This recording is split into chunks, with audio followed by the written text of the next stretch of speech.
Ton cœur s'éclate contre le mur de l'amour mort en mille gouttes écarlates dans le lit sans nos corps. Je t'aime toujours. Hier, il fera beau. J'espère dans le cimetière, nous, là où nos fantômes jouent. Pourquoi faire jongler l'amour et la mort dans cette chanson? Ben, pour moi, c'est une espèce de métaphore évidente.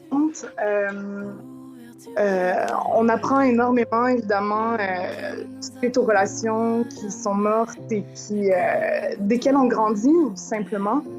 Et encore une fois, c'est une espèce de célébration de la mort j'ai de la difficulté à me concentrer avec ma chanson plus en même temps. Ouais.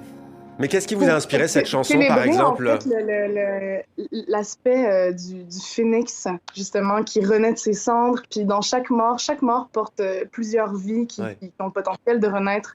Et donc voilà, je trouve ça intéressant. Alors, titre qui nous a plu aussi dans cet album, c'est la chanson Haram, ce qui est interdit en arabe, ce qui est illicite.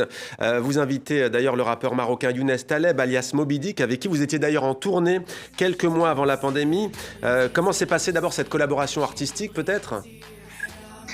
Oui, ben en fait, c'était une espèce d'évidence pour moi. J'avais envie de faire une chanson qui parlait de liberté, puis Haram, pour moi, c'était simplement un prétexte pour parler de liberté, pour parler d'affranchissement de tous ces carcans qui entravent la pleine expression de notre identité, que ce soit des carcans sociaux ou religieux ou familiaux ou même capitalistes.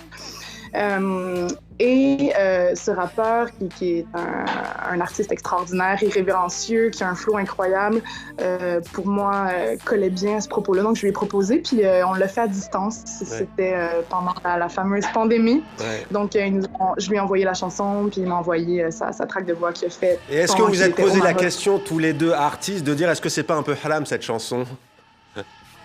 Oui, évidemment. Ben, en fait, je pense que c'est ça qu'il y a de bien dans notre ère, c'est que les lignes qui étaient là depuis tellement longtemps, qui n'ont jamais osé être remises en question, ben, finalement deviennent de plus en plus floues. Puis c'est notre liberté qui prend de plus en plus de place. Puis toutes les générations nouvelles osent parler puis remettre en question des trucs qui sont peut-être pas nécessairement justes ou qui Mm. sont pas nécessairement de l'ordre de la célébration de l'humain. Et donc, on s'affranchit beaucoup et c'est ça qui est magnifique.